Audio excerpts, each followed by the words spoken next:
colocado el valor aquí porque es el valor de la cosa. Sin embargo, él estaba valorizando lo que estaba dentro de la cosa. Sus files, sus archivos, sus escritos, sus artículos, imágenes que puedo bajar. ¿Qué valor puede tener? En realidad, la propiedad intelectual, las cosas, los datos virtuales, tienen una posesión y una propiedad que puede ser establecida. Por lo tanto, pueden ser susceptibles de ser apropiados por otros. Si son tuyos, alguien más los puede robar, los puede tomar, tú los puedes vender, los puedes alquilar, los puedes prestar. Puedes hacer una variedad de cosas con una propiedad intangible. La propiedad intangible más común que se tiene o que tiene el ser humano es la propiedad intelectual. Derechos de autor, marcas, patentes, diseños industriales, sobre los cuales puede generar beneficios económicos. Pero cuando esas cosas que se llaman información son atentadas, tenemos dos cosas diferentes. Si yo detrás tengo un fin de obtener un ilícito, por obtener esa información y apropiármela, estaremos frente a un delito, un cibercrimen, un delito informático, un delito por medio informático. Pero si yo lo que voy a obtener es información que luego la voy a divulgar, probablemente estemos más cercanos hacia un activismo hacker, que pueda tener algún interés. De hecho, por ejemplo, cuando salió Wikileaks, el militar que sacó Wikileaks lo grabó en un CD de Lady Gaga. Y es importante porque cuando iba saliendo por la puerta, en estos sitios de seguridad, le dijeron, ¿traes USB? No. ¿Traes laptop? No. ¿Celular? Tampoco. ¿Qué traes? Ahí traigo mi Dixman con un CD de Lady Gaga. Y el guardia de la puerta no se preguntó por qué alguien traería un Dixman en el año 2011. Lo entendió normal. Además, sacó el CD y el CD decía Lady Gaga. ¿Cómo alguien pudiera haber guardado información en ese CD de Lady Gaga? Y salió con el CD de Lady Gaga y bueno, utilice lo que es. Y afectó económicamente a Estados Unidos, generó toda una crisis. Parte de esa crisis posterior es Snowden, con toda la información que sacó la NSA, afectaciones diplomáticas, se vieron cómo el gobierno de Norteamérica había estado influyendo, interviniendo en procesos políticos de otros países. No necesariamente la data tiene un valor por sí misma intrínseca, no es que valga 1 o 10 o 1 millón, sino es la consecuencia del uso de esa información la que puede tener. De hecho, han estado viendo planes de contingencia, seguridad, pero les aseguro que ningún plan de contingencia tenía previsto que viniera un militar con un CD de Lady Gaga con un disco. O lugares donde uno va y dice, no puedes llegar con USB, pero sí te permiten entrar con tu celular. Comienzas a transmitir en streaming desde tu celular. Chico, hace un rato, el expositor anterior, hablaba de que no les podía dejar el PowerPoint. Cualquiera de ustedes les pudo haber tomado foto a cada una de las filminas, luego lo juntaban, lo tuiteaban y no necesitaba dejar el PowerPoint. De hecho, entre todos de seguro pueden armar el PowerPoint. En realidad, cuando hablan ustedes entonces de delitos por medios informáticos, lo que están pensando es que hay un bien jurídico que se protege.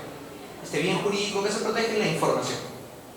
La información tiene un valor y como valor es lo que nosotros consideramos y valorizamos socialmente hablando.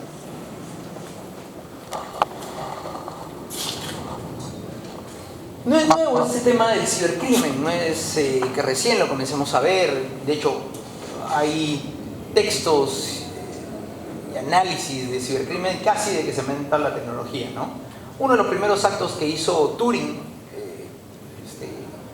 este experto que decodifica los códigos nazis, es un acto de hacking. Lo que hizo fue ingeniería inversa. Hackeó el sistema directamente. Claro, era otro país, en un contexto de guerra mundial, salvable. Si hubiera sido en el mismo país, probablemente hubiera sido sancionable. Romper códigos es parte de la naturaleza humana. El primero que utilizó código descifrado para alguna cosa fue Julio César, emperador romano. Pero para Naciones Unidas en el año 2000 comenzó a analizar y dijo, oye, este tema de la tecnología aplicada está poniéndose complicado, ¿no? Va a traer problemas. Preveyó lo que ocurre ahora. Se mueve más dinero en el tema de cibercrimen que en el tema de drogas. Y es aparentemente para los ciberdelincuentes más seguro que estar metido en una selva traficando drogas, aunque tiene impacto casi similar sobre la sociedad. Hay una resolución del 2002 de la Asamblea de Naciones Unidas y hay una resolución post-Snowden, post-filtrado de información hace relativamente poco. Cuando analizan el fenómeno en Perú, la realidad concreta es que nosotros no tenemos una entidad que se encargue del tema digital. Como no tenemos una agencia digital, los esfuerzos han sido aislados. Pero hemos sido uno de los primeros países que ya en el año 2000 teníamos normativa contra delitos informáticos. Aquí hay una primera diferenciación. Un delito informático es aquel que ataca al bien jurídico de información directamente. Me apropio de tu información, borro tu información, corrompo tu información, te coloco algún tipo de virus, me infiltro en tu data, altero tu sistema. Aquellos que atacan la información. Pero si yo lo que hago es difamar a alguien por internet, eso no es un delito informático, es un delito por medio informático. Es decir, la tecnología también sirve para los delitos comunes y silvestres o tradicionales, poderlos hacer a través de nuevas tecnologías. Extorsión a través de internet, difamación, calumnia, injuria, violación a las comunicaciones, violación a la intimidad, apropiación de propiedad intelectual, fraude, estafa, cadenas, correos cadenas, piramidales, acoso de menores, ¿no? Todo lo que ustedes pueden imaginar. No se le llama delitos informáticos, sino delitos por medios informáticos. Bueno, en Perú ya habíamos trabajado desde el año 2000 mucho de estos temas. Había una reforma, lo vamos a ver un poco más adelante, una mal entendida reforma a la ley de delitos informáticos, porque en realidad es una mezcla de muchos artículos. Hemos tenido desde el año 2000 4 agendas digitales. La última agenda digital es del año 2011, que no ha sido actualizada. Es decir, en teoría, ahorita estamos sin agenda digital. Y al no tener una agenda digital, no sabemos claramente cuál es el norte, hacia dónde quiere ir el gobierno, el Estado, en estos temas. Hay largas discusiones sobre la temática, a pesar de que tenemos una oficina de gobierno electrónico que además tiene lo que le llaman el CERT.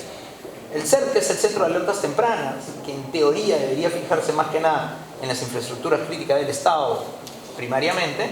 Existe desde el año 2007, al menos en papel.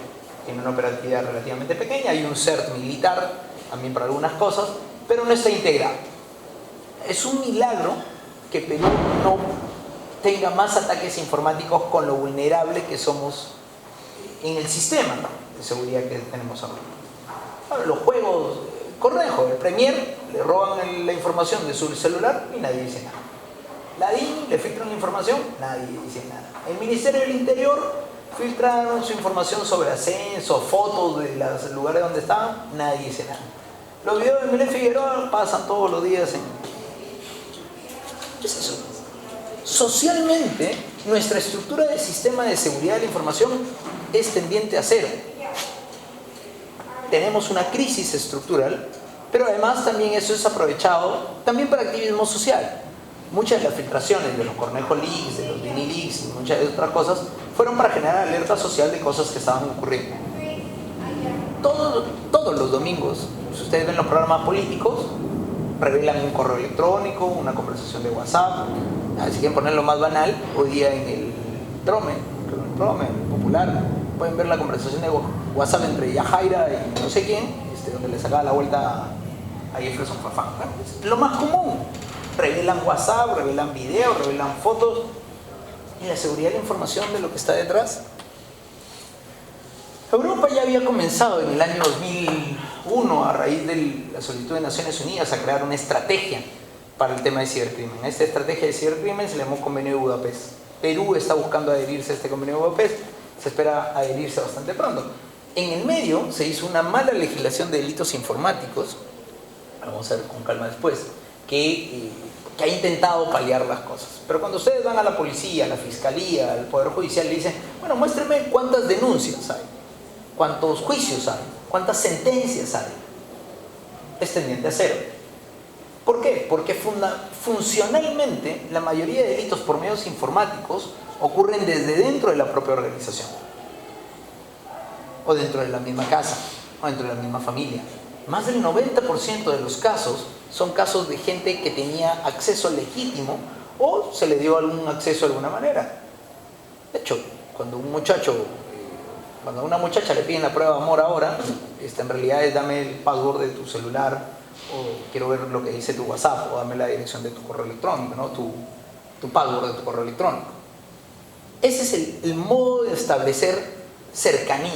Por lo tanto, muchos de los delitos que ocurren en realidad son de personas familiares, cercanos, trabajadores, ex trabajadores, gente que tenía un acceso legítimo al sistema. Pero además de eso, más del 90% de los casos que pudieran existir no se denuncian. ¿Por qué? ¿Se imaginan que un banco denunciara que se han filtrado sobre su sistema y que están revelando su información? ¿O que han tenido un ataque de hackers, el oleoducto norperuano? ¿O que la central hidroeléctrica tiene violaciones, brechas en su sistema de seguridad? ¿O que alguien pudo entrar al sistema de notas de la Universidad Católica o alguna universidad? En realidad lo que pierden es el prestigio. Prefieren, en ese caso, resistir el riesgo. Lo absorben. ¿Sí? Prefieren callarse. Yahoo hace 2 días acaba de denunciar que más de... ¿cuántos?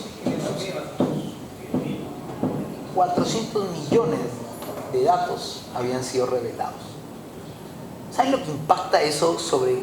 O sea, el hueco era tan grande que ya no podían ocultarlo.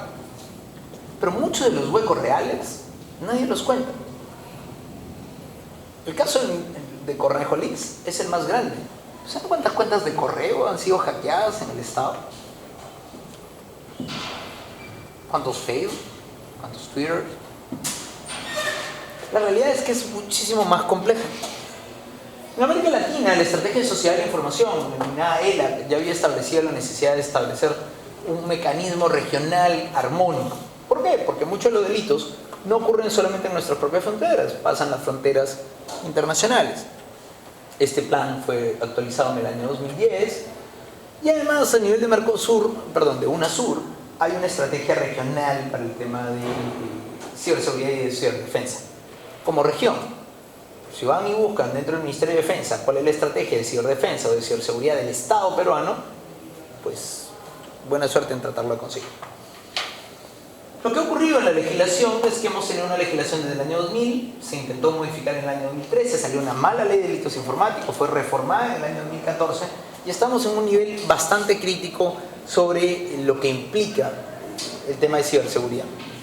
Todo el mundo habla del tema de ciberseguridad, todo está conectado, todo está en las redes, estamos hablando de historias clínicas electrónicas, tenemos ley de protección de datos personales, pero a la hora de la hora, uno, hay pocos profesionales en el área temática y dos, hay poca gente que se quiera dedicar a esto profesionalmente. De hecho, hay muy pocas compañías peruanas propiamente dicho del tema de seguridad de la información, la mayoría son extranjeras que tienen una oficina aquí.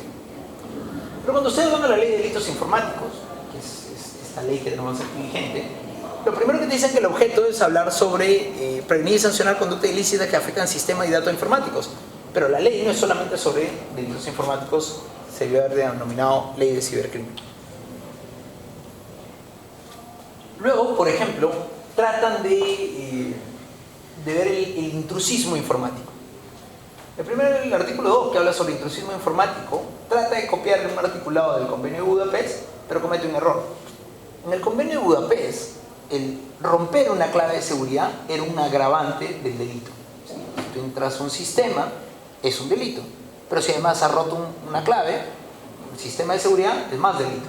Bueno, en Perú solamente es delito si rompes una clave.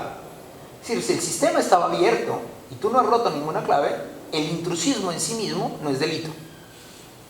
Por más que desde la red puedas obtener información o puedas hacer lo que quieras.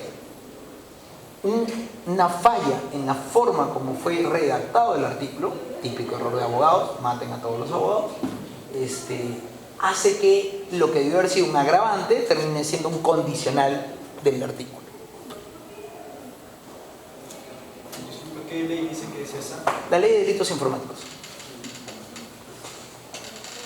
El artículo 3 de la ley decía originariamente en octubre del 2013, la parte de arriba, donde dice la modificación que hubo en marzo del 2014. Lo primero que hacen es decir, cambiar y obligar que el delito sea de manera deliberada. Tal como estaba escrito originariamente en el 2013, si tú tenías una máquina tonta, una máquina zombie, y se ejecutaba un delito desde la máquina zombie, o tú lo ejecutabas por prender tu máquina o hacer clic en algún sitio de una manera no deseada, también era delito. tuvo que explicitarse que el delito es cuando realmente quieres cometer el delito. Porque lo otro estarías simplemente sancionando a una persona porque pues prendió su computadora y se infectó con un virus de un tercero o era una máquina tonta. Este es el delito que se llama integridad de datos informáticos, es delito contra el sabotaje informático. El artículo 4 habla contra la integridad del sistema. Ya no es solamente un sabotaje, sino que afecta a un sistema que pueda tener, entre otras cosas, recursos críticos. Por ejemplo, el sistema de agua, de luz, de electricidad, de telecomunicaciones. Pero para eso tienes que tener monitoreo del tema. Bueno, una de las cosas que todavía falta hacer es fortalecer el CERT, es decir, la entidad que se encargue de velar porque no haya intrusismo. Eso todavía es parte de la tarea pendiente. El artículo 5 es un tema interesante, es el delito de acoso. Habrán visto el caso de Faverón hace poco, ¿no? Miren lo curioso que es. El artículo se establece en la ley de delitos informáticos y establece que el que acosa a un menor a través de una red es delito. ¿Sí? Nos queda claro. Pero la ley fue mal diseñada, porque aquel que acosaba a un menor, que era su vecino, físicamente, no era delito. La primera crítica fue modificar eso y agregarle al Código Penal un genérico que el acoso de menores es delito. ¿Vale? Entonces el acoso de menores es delito por